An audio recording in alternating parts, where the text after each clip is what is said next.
बलूचिस्तान में जाफर एक्सप्रेस पर हमले के बाद 18 मार्च को पार्लियामेंट की कौमी सलामती कमेटी का इजलास मुनाकिद किया गया था, लेकिन इस इजलास में पीटीआई और उसकी इत्तेहादी जमातों ने शिरकत नहीं की थी। मगर अब पीपल्स पार्टी की तरफ से कौमी सलामती कमेटी का इजलास दोबारा बुलाकर उसमें पीटीआई समेत अपोजिशन जमातों को शिरकत के लिए कायल करने की तजवीज़ सामने आई है, जिसे मुस्लिम लीग नून ने भी कबूल कर लिया है और पीटीआई को कायल करने की जिम्मेदारी बिलावल भुट्टो जरदारी को दी है।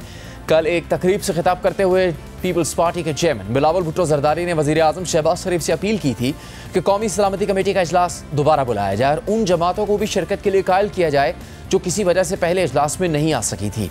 पीपल्स पार्टी इस हवाले से हुकूमत की मदद करेगी। नेशनल सिक्योरिटी की इजलास बुलाया गया इस्लामाबाद में, तो कुछ सियासी जमातों ने उस मीटिंग में हिस्सा नहीं लिया। हम अपील करते हैं वज़ीर आज़म से कि वो फिर से 1 महीने के बाद सही तो एक बार फिर कोशिश करे कि इस किस्म का मीटिंग बुलाया जाए। वो सियासी जमातें जो किसी न किसी वजह से नहीं आ सके, हुकूमत को कोशिश करना चाहिए कि उनको कायल किया जाए। हमने वज़ीर आज़म शहबाज शरीफ साहब से कहा है कि इसमें जो भी किरदार पाकिस्तान पीपल्स पार्टी अदा कर सकती है, जो भी हमसे हो सकता है कि हम हुकूमत को मदद करें।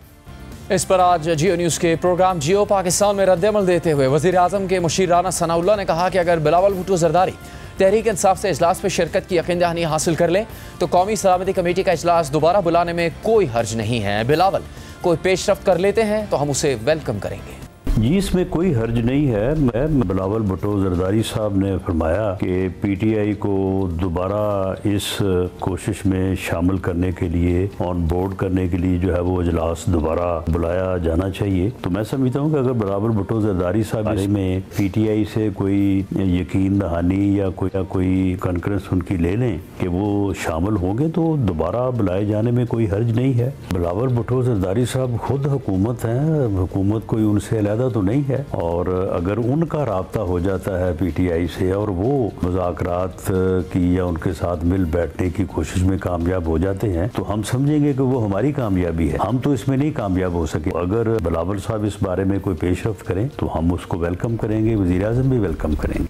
इसके अलावा खुद तहरीक इंसाफ के अंदर भी अक्सरियती राय थी कि दहशतगर्दी के मसले पर पीटीआई को कौमी सलामती कमेटी के इजलास में शिरकत करके अपना मौक़िफ़ पेश करना चाहिए, लेकिन फिर अचानक आखिरी वक्त पर इस अक्सरियती फैसले को तब्दील करके इजलास में शिरकत न करने का फैसला किया गया और पार्टी एक कन्फ्यूजन का शिकार नजर आई। बाद में खुद इमरान खान ने भी इजलास में शिरकत न करने के फैसले की तायद कर दी थी, लेकिन कल जियो न्यूज़ के प्रोग्राम कैपिटल टॉक में गुफ्तगू करते हुए पीटीआई के सीनियर रहनुमा अली मोहम्मद खान ने कहा कि पीटीआई को कौमी सलामती कमेटी के इजलास में शिरकत करनी चाहिए थी और अपोजिशन की ऑल पार्टीज कॉन्फ्रेंस में हुकूमती जमातों को भी आना चाहिए। आप हुकूमत के बुलाने पे नहीं गए सलामती कमेटी के इजलास में, तो ईद के बाद अगर आप एपीसी बुला रहे हैं तो वो क्यों आएंगे आपकी पार्टी में? मेरे ख्याल में दोनों को जाना चाहिए था, हमें भी जाना चाहिए था और उनको भी आना चाहिए। मगर यह भी वाज़ेह रहे कि महमूद खान अचरजई की सरबराही में कायम अपोजिशन इत्तेहाद तहरीक तहफ़्फ़ुज़ आईन पाकिस्तान ने ईद के बाद बुलाई जाने वाली एपीसी में हुकूमती जमातों को मदऊ न करने का ऐलान कर रखा है। ताहम अब बिलावल भुट्टो जरदारी की हालिया तजवीज़ और पेशकश से सियासी मंजरनामे में तब्दीली का इम्कान जाहिर किया जा रहा है। सबसे अहम सवाल यह है कि बिलावल भुट्टो पीटीआई को कैसे कायल करेंगे और इमरान खान क्यों उनकी बात मानेंगे, जबकि खुद तहरीक इंसाफ ईद के बाद हुकूमत के खिलाफ तहरीक चलाने का इरादा भी रखती है। पार्टी के अंदरूनी झगड़े और इख्तलाफात कम होने की बजाय बढ़ते जा रहे हैं। वकला की आपस की कोऑर्डिनेशन पर भी सवालात उठ रहे हैं। आज 190 मिलियन पाउंड केस में इमरान खान और बुशरा बीबी की सज़ा मुअत्तली की दरखास्तों पर इस्लामाबाद हाई कोर्ट में समाअत हुई तो इमरान खान के वकील पेश नहीं हुए, जिसकी वजह से समाअत ईद के बाद तक मुलतवी हो गई। कायम मकाम chief justice Islamabad high court Sarfaraz Dogar और जस्टिस मोहम्मद आसिफ पर मुश्तमिल बेंच ने एतराज़ात के साथ समाअत शुरू की तो वकील शोएब शाहीन ने इस्तदा की कि मरकज़ी वकील सलमान सफदर अभी सुप्रीम कोर्ट से आ रहे हैं, अदालत आखिर में ये केस रख ले। इस पर कायम मकाम chief justice Islamabad high court Sarfaraz Dogar ने कहा कि ईद के बाद ये केस रख लेंगे। इसके बाद इमरान खान के वकील की अदम मौजूदगी पर अदालत ने केस की समाअत मुलतवी कर दी। समाअत के बाद इमरान खान की बहन अलीमा खान ने इस्लामाबाद हाई कोर्ट के कायम मकाम चीफ जस्टिस सरफराज डोगर पर तहफ़्फ़ुज़ात का इजहार करते हुए कहा कि उन्होंने सलमान सफदर का 1 मिनट भी इंतजार नहीं किया। उन्होंने केस ही नहीं सुना, 1 मिनट भी नहीं उन्होंने इंतजार किया सलमान सफदर के पहुंचने का। ये इतना अहम केस है जिसमें इमरान खान को 14 साल सज़ा और बुशरा बीबी को 7 साल सज़ा है। ये कभी हमने देखा नहीं है कि जज साहब 5 मिनट भी ना दें कि सलमान लॉयर का इंतज़ार कर लें। तो ये मुझे तो समझ नहीं आई कि आज ये डोगर साहब शायद इसीलिए आए हों, यही काम करने आए हों। जिसके ऊपर आप तहफ़्फ़ुज़ात का इज़हार कर रही हैं। बिल्कुल तहफ़्फ़ुज़ात का इज़हार कर रहे हैं। ये पूरे ख़ास ये शख्स लाए गए हैं, अगर सीनियरिटी भी नहीं है, पूरे रूल्स 26वीं तरमीम कभी ना भूलें, वो बनाई इसलिए गई है इमरान खान के लिए और कुछ नहीं है। दूसरी तरफ अदालती हुक्म के बाद इमरान खान से मुलाकातों का सिलसिला तो बहाल हो गया, लेकिन इसके हवाले से आज एक नया तनाज़ा भी खड़ा हो गया। इमरान खान और बुशरा बीबी से अडयाला जेल में मुलाकात के दिन आज बाबर आवान को मुलाकात की इजाज़त मिलने पर अडयाला जेल गेट नंबर 5 पर तनाज़ा खड़ा हुआ और सलमान अकरम राजा ने बाबर आवान को इजाज़त मिलने पर एतराज़ किया और उनकी जेल अमले से तकरार भी हुई। सलमान अकरम राजा ने जेल अमले से मुकालमा करते हुए कहा कि आप डिसिप्लिन कायम करें, बाबर आवान का नाम हमारी लिस्ट में शामिल नहीं है, आप बाबर आवान को अंदर क्यों लाए? उनकी गाड़ी भी जेल के गेट से अंदर मंगवा ली गई। हमने जो 6 नाम दिए सिर्फ उन्हीं को मुलाकात की इजाज़त दें। जेल के अमले ने मौक़िफ़ अपनाया कि हमने तमाम रहनुमाओं के नाम भिजवा दिए थे, जिनको इजाज़त मिली उनके नामों से आगाह कर दिया। सलमान अकरम राजा ने जेल अमले से कहा कि आप बाबर आवान का नाम लिस्ट से निकालें, वो नाम हमने नहीं दिया। अगर आप बाबर आवान को भेजेंगे तो मैं इसी जगह एहतजाज करूँगा, आप बाबर आवान को रोकेंगे तो हम मुलाकात के लिए जाएंगे। इमरान खान से मुलाकात के बाद सलमान अकरम राजा ने कहा कि जेल में कुछ मुलाकातें ऊपर से करवाई जा रही हैं। इमरान खान को बताया है कि इससे पार्टी डिसिप्लिन ख़राब होता है, जबकि इमरान खान से आज उनकी बहनों की मुलाकात भी नहीं हो सकी, जिसके बाद अलीमा खान ने मीडिया से बात करते हुए कहा कि 2.5 घंटे अंदर बिठाया गया मगर मुलाकात नहीं करवाई गई। बुशरा बीबी की फैमिली भी आ गई, उनकी बेटी और उनकी भाभी भी आ गई, उनको अंदर ले गए, बुशरा बीबी से मुलाकात करा दी। अंदर बिल्डिंग का गेट है, उसके बाहर हम 2.5 घंटे बैठे रहे हैं और उन्होंने हमारी इमरान खान से मुलाकात नहीं करवाई आज फैमिली की। 1-2 जो लॉयर्स थे जैसे हामिद खान है और वो भंडारी साहब हैं, वो बाहर बैठे थे गेट पे, उनके नाम थे लिस्ट पे, उनको इजाज़त नहीं मिली। एक तरफ से केस डिले कर रहे हैं, दूसरी तरफ से आप फैमिली की मुलाकात नहीं करवाने दे रहे हैं। ये क्यों नहीं इम्प्लीमेंट करवाई गई कि जो लिस्ट पे नाम है वो भी मुलाकात करवाएं?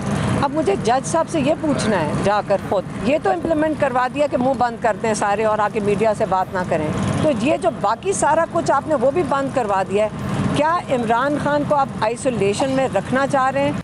दूसरी तरफ अडयाला जेल में तोशाखाना 2 केस की कल होने वाली समाअत मनसूख कर दी गई है और अदालती अमले की जानिब से इमरान खान के वकला को आगाह कर दिया गया है। कल अदालत की जानिब से तोशाखाना 2 केस की नई तारीख दी जाएगी। इसी पर हम बात करेंगे तहरीक इंसाफ के वकील नईम हैदर पंजोता से। इन्होंने आज इमरान खान से जेल में मुलाकात भी की है। इससे पहले जियो न्यूज़ के नुमाइंदे शब्बीर डार से आज अडयाला जेल के बाहर इमरान खान से मुलाकात के हवाले से खड़े होने वाले तनाज़े पर भी बात करेंगे। शब्बीर डार, इजाज़त तो दे दी गई कि मुलाकात करवाई जा सकती है बानी PTI इमरान खान से, लेकिन जब ये तनाज़ा खड़ा हुआ तो उसके बारे में कुछ पता लगा कि किस तरह से वो नाम आया जिस पर सलमान अकरम राजा की जानिब से एतराज़ किया जा रहा था कि वो नाम उन्होंने शामिल नहीं किया फहरिस्त में, फिर भी वो नाम शामिल हो गया, उनको मुलाकात की इजाज़त भी मिल गई। जुनैद, PTI के अंदर आपसी इख्तिलाफात और मुखासमत हम देख रहे हैं बढ़ती जा रही है। हर मुलाकात पर अडयाला जेल के गेट नंबर 5 पर हम देख रहे हैं कि हर मुलाकात पर कोई नया तनाज़ा सामने आता है। आपने देखा होगा अलीमा खान की आपसे कुछ दिन का पहले एक वीडियो वायरल हुई थी जिसमें उनकी वकला से तल्ख कलामी हुई थी। इसी तरह शोएब शाहीन का भी वाक़या आपके सामने है। आज इस्लामाबाद हाईकोर्ट के लार्जर बेंच की जो अहकामात है उनकी रोशनी में आज मुलाकात, पहली मुलाकात थी अडयाला जेल में और इमरान खान की बहनें अलीमा खान, नौरीन खान और उज़मा खान मुलाकात के लिए आए थे। इसी तरह बुशरा बीबी की बेटी और उनकी एक भाभी भी मुलाकात के लिए आई थी और जो सलमान अकरम राजा हैं, नियाजुल्लाह नियाजी है, दीगर वकला भी मुलाकात के लिए आए थे। अच्छा, बाबर आवान का जो नाम है वो फहरिस्त में नहीं था, लेकिन बाबर आवान इन सब से पहले अडयाला जेल पहुंचे और उन्होंने गेट नंबर 5 पर अपना नाम लिखवाया जेल अमले के पास और उसके करीबन 15-20 मिनट बाद जो है सलमान अकरम राजा साहब भी पहुंचे और उन्होंने जेल अमले को अपनी फहरिस्त दी कि ये फहरिस्त है हमारी और ये इन लोगों ने आज मुलाकात करनी थी। तो उनको बताया गया कि बाबर आवान साहब भी आए हैं, तो उन्होंने भी नाम लिखवाया। तो सलमान अकरम राजा ने बाबर आवान का नाम फहरिस्त से कटवाया उस वक्त और उन्होंने कहा कि मैं जो नाम दूंगा, मैं जो फहरिस्त दूंगा, सिर्फ उन लोगों की मुलाकात होगी। बाबर आवान का नाम उन्होंने लिस्ट से निकलवाया और उन्होंने कहा कि बाबर आवान अंदर नहीं जाएंगे। ये बाकायदा तौर पर उन्होंने जेल अमले को बताया। उसके बाद इमरान खान की जो बहनें वो मुलाकात के लिए अंदर चली गई और बुशरा बीबी की बेटी भी मुलाकात के लिए अंदर चली गई। तो काफी देर बाद करीबन आधा पौना घंटा गुजर गया तो बुशरा बीबी की जो बेटी है, जो भाभी है, वो पहले निकली, उनकी मुलाकात हुई है बुशरा बीबी से। लेकिन जब उसके बाद अलीमा खान बाहर आई तो हमने उनसे पूछा तो उन्होंने कहा कि हमारी मुलाकात नहीं करवाई गई है, हमें 2.5 घंटे तक जेल के अंदर बिठाया गया लेकिन मुलाकात नहीं दी गई। अच्छा, उसके बाद जो बाबर आवान का मसला था वो इस पर गुफ्तगू चल रही थी। गेट नंबर 5 पे सलमान अकबर राजा मुसलसल इस पर गुफ्तगू कर रहे थे। उन्होंने कहा कि उन्होंने बाबर आवान की जगह आजम स्वाति का नाम फेहरिस्त में डलवाया और उन्होंने उस वक्त जेल अमले को बताया कि अगर बाबर आवान अंदर मुलाकात के लिए चले गए तो मैं इस पर एहतजाज करूंगा, क्योंकि अदालत ने मुझे कोऑर्डिनेटर मुकर्रर किया है और हमने अदालत में अंडरटेकिंग की है, हमने अदालत में केस प्लीड किया है, लिहाजा हम जो नाम देंगे, हमारी जो फेहरिस्त है उस पर जो है लोगों को अंदर जाने दिया जाए। इस पर जेल अमले ने उनसे कहा कि आपका नाम और दीगर जो लोग 2-4 लोग हैं, आप पहले चले जाएं, बाबर आवान को हम नहीं जाने देते हैं, आप लेकिन मुलाकात के लिए चले जाएं।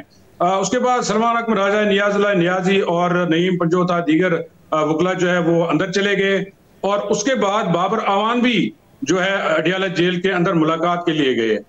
लेकिन जब बाहर वो आए, दोनों पहले बाबर आवान साहब बाहर आए तो हमने उनसे पूछा कि आपके नाम पर तो एतराजात उठाए गए थे, तो आप किस तरह गए? उन्होंने कहा कि मैं इस पे बात नहीं करूंगा, क्योंकि इस पर बात करूंगा तो पार्टी में मसाइल पैदा होते हैं, इख्तिलाफ पैदा होते हैं, मैं इस पर बात नहीं करूंगा। लेकिन मैंने खान साहब तक ये बात जरूर पहुंचाई है। और उसके बाद सलमान अकबर राजा साहब जब बाहर निकले तो मैंने उनसे पूछा कि आपने बात की है इमरान खान से कि जो आपकी फहरिस्त हैं, आपकी जो मुलाकातों का सिलसिला है, इस पर गुफ्तगू हुई है? तो उन्होंने कहा कि मेरी बात हुई है और मैंने खान साहब को इस्लामाबाद हाई कोर्ट के बारे में भी बताया कि वहां पर जिस तरह से हमने अंडरटेकिंग दी और मैंने उनको बताया कि हमारे लिए मीडिया से गुफ्तगू जरूरी नहीं है, हमारे लिए मुलाकातें जरूरी है और मीडिया से गुफ्तगू हम इस्लामाबाद जाकर भी कर सकते हैं, क्योंकि इस्लामाबाद हाई कोर्ट ने मीडिया पर गुफ्तगू पर पाबंदी लगाई है। मैंने उनसे पूछा कि बाबर आवान का मसला वहां पे उठा? उन्होंने कहा जी बिल्कुल, मैंने इमरान खान को बताया कि ये इस तरह जो है मुलाकातें ऊपर से हो रही हैं, बेहतर ये होगा कि जो लीडरशिप नाम देगी तो उन पर इक्तफा किया जाए। लेकिन जब ये सलमान अकबर राजा साहब जब ये बता रहे थे तो उन्होंने कहा कि इमरान खान ने मेरी बात की तायीद की है और उन्होंने कहा कि बिल्कुल ये डिसिप्लिन का ख्याल रखना चाहिए। लेकिन बाद में हमारे जराये ने बताया कि बाबर आवान ने इस गुफ्तगू का आगाज किया है इमरान खान के सामने और इमरान खान ने बाबर आवान की तारीफ भी की है और सलमान अकबर राजा ने भी बाबर आवान की तारीफ की है इमरान खान के सामने कि ये हमारे बड़े हैं, ये बड़े अच्छे हैं और उनकी तारीफें की है। लेकिन बाबर आवान जब बाहर आए तो उन्होंने कहा कि मैं इस पर बात नहीं करूंगा, क्योंकि इस पर बात करने से फिर मसाइल पैदा होते हैं। लिहाजा जो मुलाकातों का सिलसिला है, इसमें जहां तक जेल अमले, जेल हुकाम की जानिब से जो रुकावटें डाली जा रही है या जो अदालती अहकामात है वो अपनी जगह है, लेकिन पीटीआई की जो लीडरशिप है उनके अंदर भी इख्तिलाफात है। इस मुलाकातों को बहुत शुक्रिया, तफसील उन्होंने बताई है जिसमें कुछ दिलचस्प पहलू भी सामने आए हैं।